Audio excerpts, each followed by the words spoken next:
TDP ఎన్డీఏలో చేరడంపై full clarity వచ్చేసింది.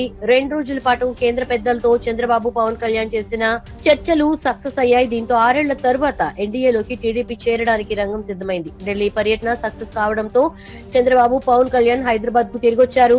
TDP seniors తో టెలికాన్ఫరెన్స్ నిర్వహించిన చంద్రబాబు బీజేపీతో పొత్తుపై కీలక ప్రకటన చేశారు.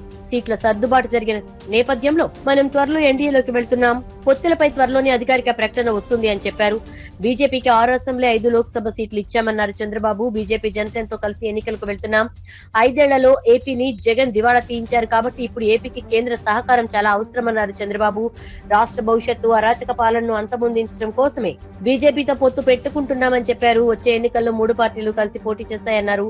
సీట్ల సంఖ్యపై ఏ క్షణమైన అధికారిక ప్రకటన వస్తుందన్నారు.